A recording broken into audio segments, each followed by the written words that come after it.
Drunken true crime family. Speaking to you, bitches. Okay, so today we're going to talk about a case that can be quite polarizing. So I'm interested to see, one, where you land on this case, Right. which side of the fence, and then where you guys land. I'm still don't know where I land. I flip back and forth, I feel like, but... You know I like to do wild cards, so here we go. So, is she a pregnant killer or a grieving widow turned single mom? Like, that is the question of today. But before we get into it, my name's Natalie. I'm Erika, and this is Drunken True Crime.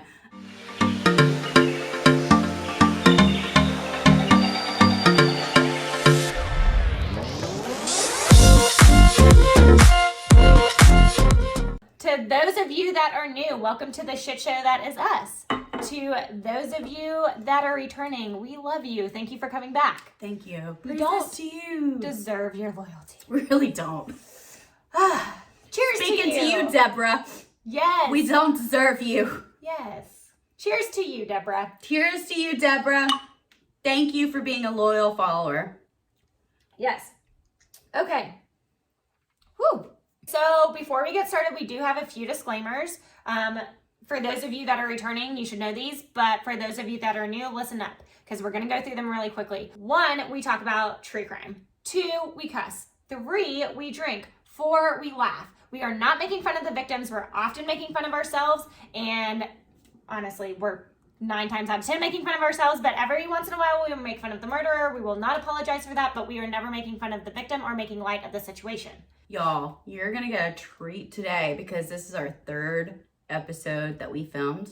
Obviously, I gave up the glass. We're going to just do the Cheaper. Okay, I need the peach. Need the peach Bellini. It's downstairs in the wine cooler. I'm drinking that out of the bottle too. Because you know what? Book it. I'll be right back. Start talking. Just like, do I talk to myself? Yes. Hi, guys. Oh, damn it! David's jacket's been sitting in the background this whole time. My house looks like a mess. Damn it. We're doing so well. So, how are your guys' week been? Did you just drop something? Everything good down there? Don't know if I believe you. And we're back. I'm going to be out of breath. Oh, don't do that. I'm not going to pop it yet. Girl, let me teach you. Dip it ever so slightly like this. I only know this because Blue Moon. So that's the actual, no, but seriously. I don't think that works the same as beer. It does. They're both carbonated. The peach shit comes down and then it goes back. The peach shit. Is that its accurate term? The peach shit? I think that's a scientific term, yes. Okay. You heard it here, folks. So we are going to dive into the case of Amber and Josh Hilberling. So we're going to start with Amber. Amber was born Amber Michelle Fields on October 1st of 1991 to parents Michael Fields and Rhonda Whitlock in Missouri. However, just a few months after Amber was born, they actually decided to move to Tulsa, Oklahoma. Now, Amber was extremely pretty, very, very active, and came from a very well-to-do family. Overall, she lived a very, very blessed and privileged life. And when I say privileged, I'm talking she lived a very, very comfortable, privileged life, guys. She played volleyball, soccer, and danced. But despite all the sports that she played, she was still able to manage to keep her grades up. So she actually had a 4.0 GPA, which again, the fact that she was able to, thrive in her sports, but still maintain this good GPA just shows how driven she was. Right. Now, Amber's parents would actually end up getting divorced, and her mom would actually remarry a doctor named Dr. Ryan Whitlock. And Amber, talk about an upgrade. Yeah, well, I mean, her dad wasn't even bad. Let me upgrade you. She was living, to Erika's point though, she was living a good life before, but she's living like a great life now. But both her parents still stayed involved in her life. But Amber did actually move in with her mom and her new stepdad. Again, overall, Amber's childhood was a great childhood.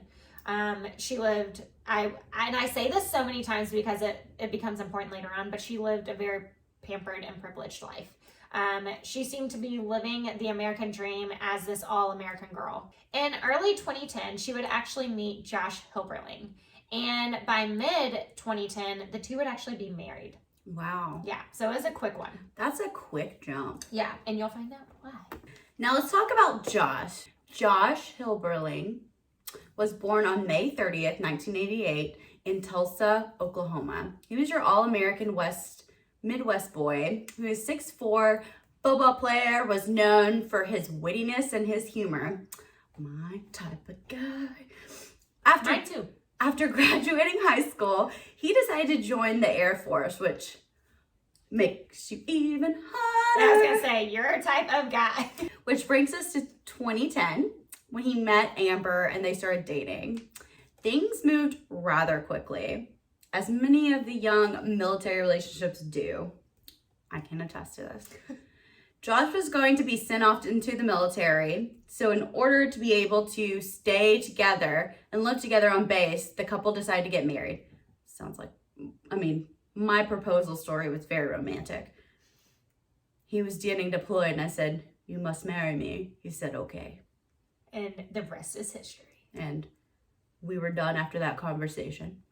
We decided, hey, we're engaged. Love it. And you want to know how she told me she was engaged? Via text. I'm not much for calling, though. Yes, you are. Now, we talk on the phone all the time. Back then, no. Yeah, that's fair. So the couple gets married and they move away. And they don't just move like a state or two over. They move to Alaska, actually. Oh, wow. That's a big jump. I know, right? And they start living together, and this is kind of where things go downhill. Amber felt isolated, so she was away from her family for the first time in her life. She was removed from her very privileged, pampered life that we talked about. Right. She was living on base, which if any of you guys have had the pleasure of doing that, you know. So not surprisingly, the young couple, they started fighting a lot. And I mean, okay, now, first and foremost, to be fair, it's hard when you first move in with someone. Yeah. It really is. You have to get to know what they like, how they do things, you have to compromise and figure out. That's why you test drive moving in together before you get married. Yeah, but you literally have to figure out how to work together. Right. And it can be hard. So anyone who's lived with someone before, or at least with a significant other, you fight about the dumbest shit. So again, the young couple was fighting a lot and they eventually decided to move back home. So it's kind of unclear why he got discharged. Amber says he was... Was it a dishonorably? So that's what's unclear, whether it was an honorable discharge or if he got fucking kicked out. Right. Amber says he got kicked out because of drug abuse, but I couldn't find that either. So but I couldn't find that he was honorably discharged. It was just that he just wasn't in the Air Force anymore.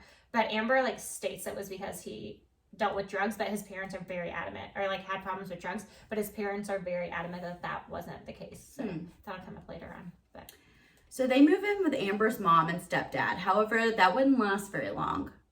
So Amber's mom, in an oh so delicate way, basically said, y'all need to get the fuck out of my space and move into your own place. Yeah. Which is good for mom. Yeah, right? She's like, I already dealt with you for 18 years. Move the fuck on. Yeah. I don't need you back. I don't need you back. I just, got you out of the house. Especially since Amber just found out she was pregnant. She's like, that's all you, girl. Yeah, get your own space. It's all you. And I don't blame the mom here. I mean, if I was an empty nester, finally kicked the bird out of the nest. Yeah. I would want them to move on and be living their life, which is my worst nightmare because what if your kid just is a terrible, lazy person, just doesn't move out? So I don't blame the mother for this at all.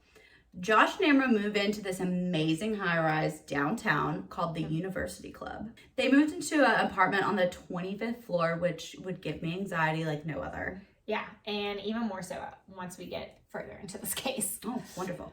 So, okay, you would think that this is a fresh start. They have their own space. They're bringing a baby into this world. Things are, really looking up for them. We're here, obviously, on this channel because we know something did not, something happened. Yeah, we're, talking about this case, so not just the bright, shiny, happy life we thought they were going to have. No. Just 2 short weeks later, one of them would end up dead at the other's hands. So again, this couple just moved into a gorgeous apartment at the University Club. Amber is Why did you quotation marks that? I don't know. It is indeed called the University Club. I don't know why I quotationed it. You're feeling fancy. You're feeling it. The University Club. There it is. That's it. That's her. That's it. That's it. Amber is 7 months pregnant, and the couple is still continuously fighting. Neighbors reported they could hear it through the walls, and the two would just have screaming matches at each other. Which are, I mean, remember these two young individuals who just got married. Yeah. They probably haven't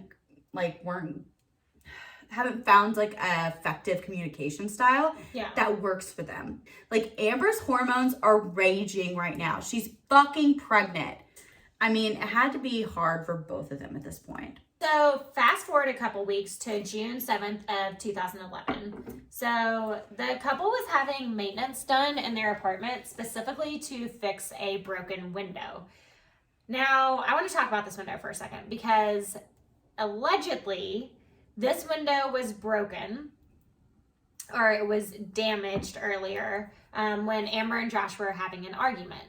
And that's what I thought would happen. Yeah, so it's unknown what the argument was about, but allegedly during that argument, a laundry basket was somehow thrown and hit the window and broke it. That glass was either the most fragile glass ever used in a high rise, which very well could be true. Right.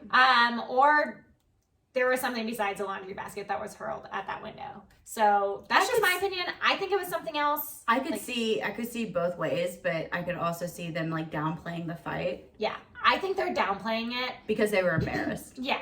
I think that's what happened because like, honestly, think about like, if even with like a window right here, right? Like if we took a laundry basket and threw it out there and it broke, and they're on the 25th floor, like that is just like safety reasons. That's why it gives me anxiety. Yeah. So, anyways, the maintenance guy walks into this apartment and he walks in and he just knows like instantly that he walked into some shit. You know, like when you walk in somewhere and like you got a vibe. Like you walk in, like you can just feel the tension. You're like, what the fuck did I just walk into? Right. Like I don't want to be here.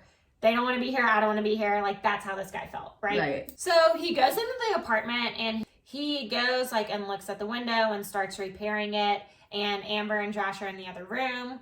And all of a sudden he hears these really loud like thuds, like one right after the other. And then he hears glass break and then he hears Amber scream like so loud. Wow. Yeah. So the maintenance guy's like, remember, he's like repairing this window, like looks out the window and sees Josh laying there 17 floors down and had landed on the 8th floor parking garage. 17 floors out the window. Yes. Wow. Yes. So obviously the maintenance man hears it and then sees Josh laying down. Right. The neighbors hear this. Amber is screaming bloody murder. She runs down as fast as she can to this parking garage that he landed on top of. And she gets to Josh and just starts cradling his body and like rocking back and forth. Yeah. And like screaming. She's like, Josh, like come back to me. Like super hysterical, which rightfully fucking so. Bless her heart. Yeah. So when the neighbors hear this commotion, the screaming, like the thuds, the glass breaking, they immediately call 911. And they initially think that he jumped. So paramedics, they rush to the scene. But there's obviously nothing they can do. Josh died immediately when he hit the pavement. I mean, 17 floors up. I mean, his body was it was very obvious that he was not alive anymore. Now Amber is a complete wreck. She's screaming at the paramedics to fix Josh and to help him and do something. Right. Which I mean, you can't blame her for being like this. Like it is so, like I couldn't even imagine. Like she is in shock at this point. It's beyond traumatizing. I can't even imagine. So now during this time, though, Amber does calm down enough to call her grandmother. And allegedly, she asked her grandmother to come down there because she pushed Josh out the window. Oh. That's what she says. Yeah. Oh. Right. So, she really did snap. Grandmother comes down there. The police are obviously there. So, the police take Amber and her grandmother to the station to get Amber's, report. Story. Yeah. And we're going to show you little bits of the interview. We're not going to show you the whole thing. It's like an hour long. We'll link it down below if you want to watch the full thing, but we've pulled out the parts that we thought were the most impactful. Right. And now this interview would become infamous. Like this, like if you look up this case, you will see these like snippets of this interview, and you'll see why here in just a second. It's very telling. So police put her and her grandmother in a room, and obviously they are taping this. Now, whether Amber and her grandmother knew at this time that they were being taped is not clear.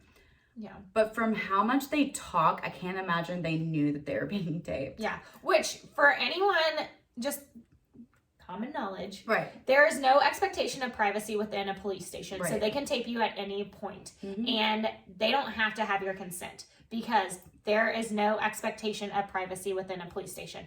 So just remember that. Yeah. Okay. But if you're doing anything nefarious, we don't want to help you. But we're talking to people who, like, you know, got into some stuff that they're not involved in and they just got pulled in and... Wrong place, wrong time. Yeah. Yeah. We're talking to you people. You nefarious people, fuck off. So we are going to show you parts of the interview because if you don't see it, we don't think you'll understand why this case is so polarizing, why people are so adamant she's guilty and others are adamant she's innocent. So like it's broken down in the true crime community, guilty and innocent. Yeah. Like it's half and half. I know. And I can't wait to see like, my opinion. Yeah, your opinion, and then I'll give you mine, but it switches daily, so we'll see.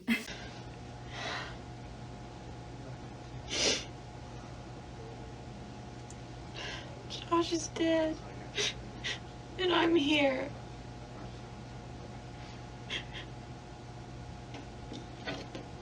I didn't just lose my husband. Jeannie and Patrick lost their son. Zach lost his brother.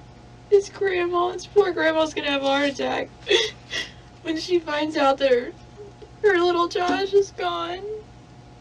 All I kept seeing, like, I just held his broken body.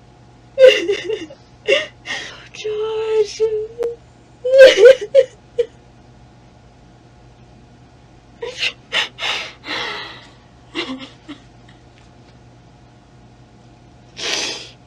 I just want to see him just one more time. Can't stop seeing Josh fall.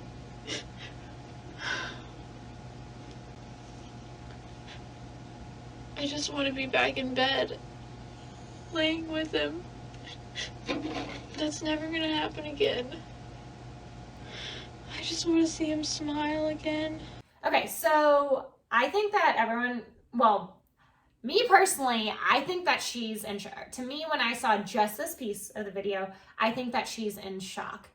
She seems very devastated, and I don't blame her.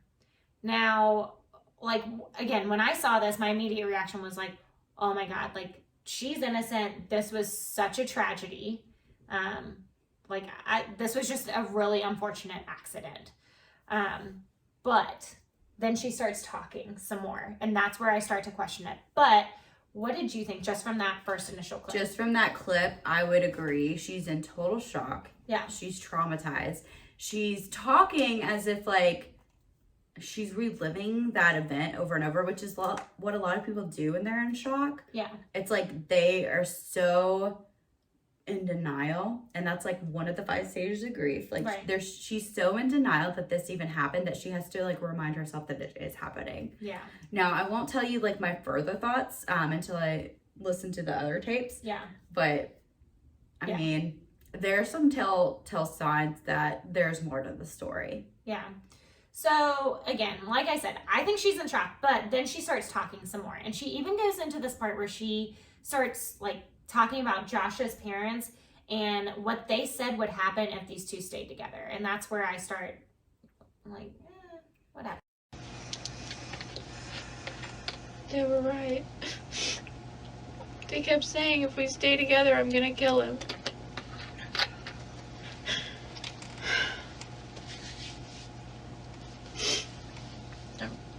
How did this happen?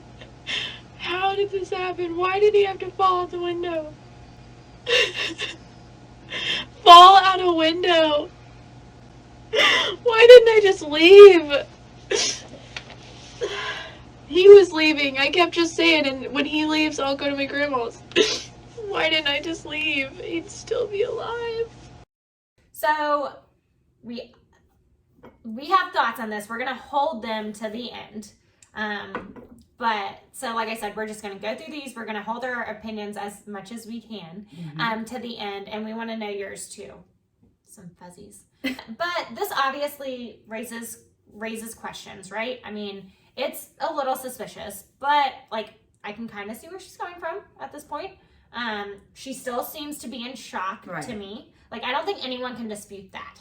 Now, whether she's in shock because Josh died or whether she's in shock because she killed him. It could be both. Exactly. Like, that's hard to say. But let's keep watching and keep, like, going through this because she keeps talking. She never stops talking. This isn't happening.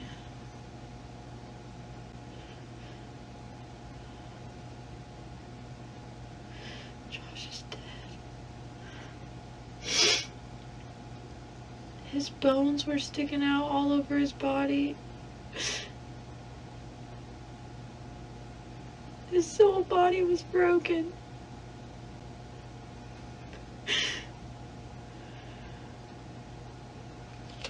And I just held him and kissed his cheeks and screamed for him to wake up. This is gonna turn into a nightmare. You just have to pray. We'll get through it. I don't deserve to pray. Who am I praying to, Josh? Josh hates me. I'm not even gonna be able to meet him in heaven anymore because he just hates me. I killed him.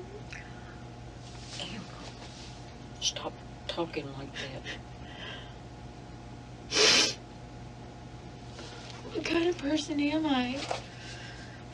You're a loving person that has been abused by Josh just as well. No, I'm a horrible person who could do that. Who could do that? Push my husband and make him fall out the window. I wish I could just go back and know that if I pushed him, it was going to happen. Amber, quit saying you pushed him out the window. Did you intentionally? No, of course not. Okay, that's what they're gonna take it as, baby. I just don't understand this whole... Legal system. No, not that. I don't understand the whole pattern of events of the last year. Us getting married and going to Alaska. Everything in Alaska, me being pregnant. Coming back here, getting kicked out of Mom's house. Going to the apartment. And then all for it to just, Josh just fall out of a high-rise building. That is kind of hard for me to watch. Like, you do, like, you have to like, feel some emotion when you see just her, like, talking. At least I do. I feel like that's why a lot of people gravitate to that she's innocent. Well, so that's what it's so because polarizing. they can sympathize and empathize with her. Yeah, because, like, if it was an accident, think about how tragic this would be. Right. But anyways, like, besides the point, like, this one just gives me so much, I don't know, it's a, like, I can not relate, because David and I have never put hands on each other, but like, that's why I feel like a lot of like, people go to the innocent side because they can relate, they can sympathize, and they can empathize with her that this could happen to anyone. Like, we could get in a fight, and then, like, you just push. Yeah. Like, just innocently, just, like, get the fuck off me. Right. And, that's why I feel like a lot of true crime community wants to believe she's innocent. Yeah.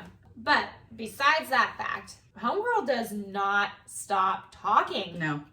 I mean, again, like, she feels guilty at that point too. Oh, I agree. Like, a part of me is like, okay, she's still in shock, right? But another part of me is like, she just fucking confessed to killing him. Right. On tape. Yeah. exactly.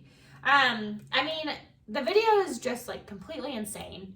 And again, like what we were just talking about, it makes me go back and forth because a part of me is like you, no matter what, whether this was intentional or not, she is grieving, okay? Or she's in shock. She's in shock. Right. She But- started the grieving process. It's just very early with denial. Yeah. But on the other side, you're like, okay, but you've legitimately just confessed him, girl. Like, you just said you pushed him out the window. So, at this point, like, after she's, like, confessed, like, Granny pops in and was like, dude, like, shut the fuck up. Shut your mouth. Yeah, she's literally like, they're gonna use this against you. Like, let me help you and be fucking quiet. Right. Amber, I can't. I'm not saying that you're I guilty. can't believe this. Listen to me. What I'm saying is that there's a lot of things at stake that people are going to be doing their jobs. Patrick and them, you know, they are going to come after you with everything they got. Okay. You know that. So you've got to fight for that one, and you've got to fight for yourself. But who fights for Josh? He's in better peace. Listen to me. He's in God's. It's gonna be fine. Amber. He's in God's hands right now. He's not supposed to be No, there. he's not supposed to be, but he's in God's hands. This isn't fair. Listen to me. For your safety. I'm gonna go to jail. Listen to me. When they come in and they asked you, say, I don't want to say nothing till my attorney gets here. Don't slip any other way. You just have to stick to that. Because they are, With Josh. listen to me, they are going to poke I just you. want to be with Josh. They're I just gonna- want to die. No, you don't. Yes, I do. Amber, you got that baby there. But That's this is Josh's baby. That's right, that's Josh's baby. That's the only thing that Josh has got is that baby. He's supposed to be here. I'm such a bad person. Amber, No, I don't deserve to live. I don't deserve to be a mom. Josh deserves to be a dad. And Josh isn't even a person anymore. you can't talk like that. Let me just point out, this is my Nana to a T. Yeah. If I murdered Mark, like, she would be in that station and be like, Erika, shut your mouth. Yeah, like, no. Get Your a best lawyer. advice Don't slip is up. to stay quiet and ask for your lawyer. Yeah. Even if you did it. Yeah. Just, like, Nana would help hide a body for me. Thanks, Nana. She's, like, our top fan. She is. But in all honesty, like, her grandmother has some sound advice. Oh, Like, yeah. Definitely sound advice. No matter what, like, we've preached listen this. to your grandmother. Yes, get a lawyer for the love of God. Like, get a lawyer, guys. Don't be afraid. Even though, like, she even says actually in this interview, she's like, won't that make me look guilty? No. Doesn't matter. It's your right to get a lawyer. Okay? It's your, it's your right. Because even when you get a lawyer, like we've talked about in other episodes, the detectives have already formed a narrative and they want to go with a narrative that sticks and sounds the most plausible. Right. And unfortunately, if the most plausible or the statistically the most likely thing is you, then they will stick with that. yeah, oftentimes they will. Not always, but oftentimes, like, just get a lawyer. Just Right. get a lawyer. Okay? Okay. So, Erika, thoughts about the whole video now that we've gone through it? I'll save mine. You go first. Because I think we're going to end up being on opposite sides, actually, on this. Yeah, I think so too, after, like, your reactions. Yeah. Like, your reactions to the video are just like... I know. Like, a part of me is like, yeah, that's how I feel. This, because I can see, like, how much you empathize with her. Yes, I do. Which I'm not, like, heartless. I can empathize. I can empathize with her. Yeah, but at the same time, this is classic. This is classic toxic relationship. This is almost like an abusive relationship that we talked about before. When two people are very toxic. Yeah. When they're together. Yeah. Doesn't mean they're abusive people. It's just like two people that are not really meant to be together, and they bring out the worst in each other. And there was telltale signs before this even happened with the fighting. Yeah. And she's pregnant. I'm not gonna put my full weight on the hormones because of just the no excuse. Well, no, it's not an excuse, but like there's others. I mean, there was evidence before this that they fight like this a lot. Yep. So my final thought is that she snapped. She blacked out in a rage. Yeah. Pushed him. And he just went. Yeah. Because, I mean, in the interviews, yes, she's in complete shock. She's in denial, but when she keeps talking, she's so guilty about it, which, I mean, I would be too. I'd be guilty as well. I would feel guilty. We'll feel guilty. And then like when she starts bringing up, I shouldn't live. Like, this is Josh's baby. He deserved to live. Like, that's her guilt coming out. Oh, yeah, definitely. And so that's where I don't think we disagree on that. So, okay, let me tell you what Amber's side of the story was, and then we'll continue to talk about this more. Mm-hmm. So, Amber's official account of the story is that her and Josh were fighting. She doesn't dispute that. Like a bad fight. Right. But she said that Josh came after her, and in self-defense, she pushed him off of her, and he tripped and fell out the window. Okay? So, okay. At first, again, when we watch this video, in my opinion, I think she seems believable in the sense of, like, I think they were in a toxic relationship. I think they were in an abusive relationship. And maybe Amber was the aggressor, maybe it was Josh, maybe it was both of them, depending on the time. But I don't think she fully intended to kill him by pushing him. My opinion, I don't think that either. Yeah. But my question is, if he was on top of her, if it was self-defense, why would the glass shatter like that? Well, so that's why the laundry basket thing was so important. Because if a laundry basket did truly break that window. But it wasn't that window. Weren't they upstairs? So it was just in a different room. But if the quality of glass was so bad that a laundry basket could break it, someone tripping into that window could also break it, is the point of that. Well, we both agree that we don't think it's a laundry basket. No. In that first fight. Yeah. So I don't agree with that, the fact that he can just brush by it and like lose his balance and fall like into it. Is right. Her thing. So, okay. So again, at first watching through this, I thought it seemed like an accident. And like watching her video, I thought it was an accident. Police did not. Okay. Police were like, fuck this. Like, and to be fair, sometimes police can be a little jaded statistically. Right. Do that. They look at like what they want to look at. Yeah, like sometimes they do that. Not saying all police do that, but with that being said, though, as the police investigate further, they discover that this is not the first time that Amber has laid hands on Josh, allegedly. Which I didn't think I didn't think that was not happening anyways with their fights. But it's documented. Well, I know it's documented, but that's like a classic thing. Like I go back to abusive relationships, toxic relationships like that. I mean, they already had evidence that they were fighting.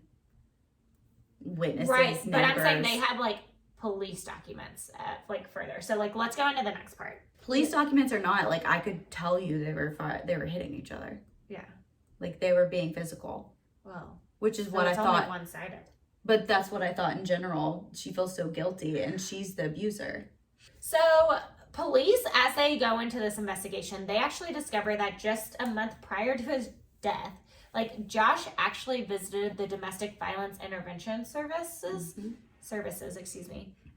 to get help from his abusive wife. Right. Like he just didn't know what to do. And I think that's pretty common for like men. Also, kudos to him for actually reaching out. Right. Most men won't do this. Because it's embarrassing to them. So additionally, after that, Josh actually requested a protective order against his wife. Wow. Okay, so against Amber, stating that his wife had hit him in the head with a lamp and caused him to have 21 stitches in his head. Wow. Yeah, so like when we talk like this was abusive. This was very abusive, very physical. Yeah. Now, Amber will state that Josh was abusive to her, but there's nothing on record that actually shows this. Now, in regards to the protective order against Amber, it was actually dropped because the couple did not show up to court, which, again, That is pretty common. If you're in an abusive relationship, like, you're scared to do any further action. Yeah. Well, and also they had a kid on the way, so maybe he was like, okay, I can't do this to her. Like, we're gonna make this work. We've got a kid on the way. We have to figure this out. Right. But at the same time, you'd rather your kid observe very physical abuse. Remember, they're only 19. But at the same time, like, 18 at this point. if she's gonna hit you, what makes you think she's not gonna hit the baby? But they're like 18, and they have this like unrealistic ideation of the perfect family, and to them that means a mom and a dad are together and they'll work it out. Yeah, I agree with the age. Yeah, gives I it. think that plays a bit. I think people forget how young they were at this point. But anyways, Josh's family was also very adamant that Amber intentionally killed Josh. And Which they doesn't say, surprise me. yeah, and they say that they did this because Josh finally had, like, he was at his last straw, like the straw that broke the camel's back, if you will, in that he wanted a divorce. To your point, he came to his senses and was like, no, I don't want to raise my child in this environment. It's not good for them. It's not good for me. I want out. Right. So police, right, so they have the motive. Right. They have the history. They have Amber saying she fucking did it. Pushed him out the window. So with all of this evidence, like, they arrest Amber. Mm-hmm. I mean, rightfully so. And charge her with the murder of Josh. Now in court, Amber's lawyers agreed that the two of them were in a very abusive relationship. We've already gone over. I could have told you that in the first video. However, they claimed that it was Josh who was the abuser and that Amber did not intend to kill him. She says that Josh, when she pushed him, it in self-defense. Yeah. Now, the prosecutor agreed with Amber's lawyer on that one thing. Yeah. That Amber did not intend to kill Josh when she pushed him, but that her actions and ultimately led to his death. Yeah. So, like, essentially, they agreed that her intent, like, they were in the heat of the moment, and when she pushed him, she was still being abusive. It was involuntary manslaughter. Right, exactly. But that it was not intentional. Right. Like, she didn't do it and, like, oh, I'm going to kill you. Like, so everyone agreed on that. So therefore, the state actually offered Amber a plea deal with the charge of first-degree manslaughter since Josh's death occurred while Amber was committing a misdemeanor of domestic assault and battery. This plea deal would only make Amber serve 5 years in prison and 15 years of probation, which is a pretty sweet deal. Yeah, I mean, literally not bad at all for killing your husband. Right. However, Amber declined the plea deal, which, I mean, you could tell she's guilty. She felt guilty in her own. Well, I think in her brain, she was guilty. She deserved She did this. it no matter what. No matter what, she But, like, did it. in her mind, she's like, I deserve whatever I get. Oh, no, I think in her mind, she was like, I don't want to be labeled as the abuser. I want, everyone to know that this was in self-defense. Like, I did not do this. Like, I did this to protect my child. So she wouldn't admit to it. Right, exactly. Okay. She stuck to her story, and this is that it was self-defense, and she was not the aggressor or the abuser. She then went to trial for second-degree murder, and Amber was ultimately found guilty, resulting in her being sentenced to 25 years in prison. She could have literally only served 5 years if she would have taken and 15 years of probation. Right. 5 years in jail, though, and now she was sentenced to 25 years in prison. Wow. Because she didn't take the plea deal. I really think she was like, I get what I deserve. See, I think the opposite. I think she was like, no. You still think image was all of it? I honestly think that she in her brain thought that she had lived this very privileged life, like no one could touch her, that she truly, like in my brain, I don't think she meant to kill him. Okay? No. I think she was the abuser, but I don't think she meant to kill him. Right. And so in her brain, she was like, no, I'll get off. Yeah, I'll get off. I don't want to be labeled as the abuser. I want people to know it was in self-defense. I was protecting my child. And she wanted that image. Right. That she was not the abuser. And I genuinely, in my heart of hearts, thought, like, in her brain, there was no way she was going to be convicted of this. And then she was. Right. So Amber went to jail, obviously, but she still continued to try to tell her side of the story. So she reached out to the media in multiple ways, and the media reached out to her too. So she was actually on a documentary series called Women Who Kill. She also appeared on the Dr. Phil show. Like, she wanted to get her side of the story out. Because Josh's family, on the other hand, was telling everyone that Amber was an abuser, like they knew that she was going to kill Josh if they stayed together. So she wanted to get ahead of that. Yeah, she wanted to tell her side. So she did everything that she could to convince people that this was a tragic accident, and that she was defending herself. So ultimately, though, she did get convicted and sentenced to 25 years. Now, she did appeal this, but her appeal was denied. This denial just crushed Amber, to the core. And so much so that on October 24th of 2016, only 3 years into her sentence, Amber was found hanging in her jail cell. Yeah. And the coroner determined that it was self-inflicted.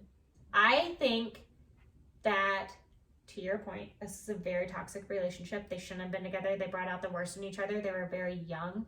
Mm-hmm. They didn't realize how to communicate and work through issues that they had. I think that Amber was the abuser. Mm-hmm. I think that Josh probably put up with it. And maybe occasionally just pushed back in self-defense or did things in self-defense. But I would say 100% I think Amber was the abuser. But the day of the incident, I do not think Amber was trying to kill Josh. I think it was a very, very tragic accident. That was her fault, and she is guilty. I don't think it was intentional. So it's very interesting to me that she was convicted. I think you have a lot of good points, but I completely disagree. Very fair. Yes, let's go. So I will talk about their age, and I feel like their age has a lot to do with this. They're married, they're having a baby. During that time of your life, I gave a fuck what people thought about me up until I turned 30, and then I'm like, fuck you guys, I don't care. So I feel like at that age, you image is everything. Yeah. Image is everything. It is. You want to appear as this perfect couple that have a perfect marriage, that have a perfect baby coming along. Yeah. I think her privilege and her entitlement plays a lot in how she handles this as well, which is ultimately why she ended up killing herself or hanging herself. She didn't think this was going to happen to her. She didn't think that she would actually get caught and also actually have to do anything about have consequences from this happening. I agree. And honestly, I would want to feel like this is involuntary manslaughter, but given everything we talk about with abusive relationships, you have to remember, just because it's a woman being the abuser, statistically they're gonna end up killing people. Yeah, but so I think the question is, I definitely believe, I didn't think she planned it. I didn't think she planned it that day, maybe even not that second. But she pushed him, and then in that moment, she meant to kill him. Ultimately, a lot of people that are victims of abusive relationships do end up dying. Yeah. Because it just keeps going. Keeps escalating. So why are we treating this as it's not the same because it's a woman abusing? And I don't disagree with you. I don't disagree in the sense of she should be held responsible. And she should have been held responsible for the incidences, the incidents before. Yeah, exactly. But I think it goes to your exact point. In that very moment, was her intention was she meaning to kill him when she pushed him off? Because I think we both agree she didn't plan this, right? I don't think she planned it. It was not premeditated, but at that point, she snapped. Moment, I think she snapped. I don't think she did. I think she genuinely, I'm not saying that she was doing it in self-defense, don't get me wrong. And I think she is very much responsible for it. Obviously, no one denies that she's responsible for it. But I don't think that when she pushed him, her intention was I want to fucking murder you. Get out this window. I don't think that. You have to go back to the fact that they felt comfortable enough to have this fight in front of a maintenance man. Yeah. And in front of witnesses that's going to see this. Yeah, but does that come to age? Is that where the age plays? That's where the age plays a lot in this because you still think I think it's the age and her entitlement. Yeah. She thinks she's invincible. Yeah. But she feels comfortable enough to have this type of fight in front of a lot of people. Yeah.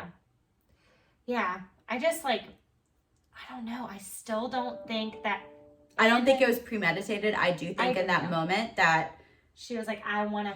She's like, I want to be done with this fight. Right, but that's different. And I think her rage just got the best of her. Yeah. I think but do you think in that moment, that split second, yeah, she's like, I want to kill this motherfucker. Okay. In that split, and that's how it can happen. See, that's what you could be a good person and then like snap. Yeah. So I think where I get like so empathetic and so sympathetic is that like I don't think that she meant to kill him. I think she like snapped and just like was like get the fuck away from me. Like get the fuck off of me. I think she definitely wanted to kill him. But I don't think she meant to push him out the window. But that's fair. Like this is good. Like it's good that we have different opinions. Like I'm actually glad that we don't agree on this because that is exactly where like we're on the opposite side and that's how most people feel about this case. That's why at the beginning we said it was so polarizing because it is. So we would love to know what you guys think. Like honestly, like I do go back and forth, but you know where we stand. Let us know where you stand. With that being said, if you like this coverage of the case, please like, comment, subscribe, hit that notification button so you get notified when our next video comes up. If you want more information, you can always contact us on Instagram at Drunken True Crime. Or if you have any thoughts about this episode, any more theories that you have about this case, or if you want to recommend a new case that we cover, please send us an email at drunkenTrueCrime@gmail.com. Yep. And until then, guys, be a bitch and stay alive. Cheers.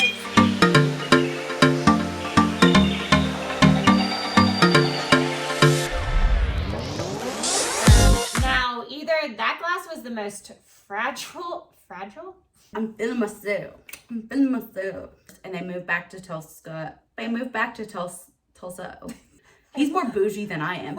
Okay. Natalie, focus. This is to 2020 when... Damn it.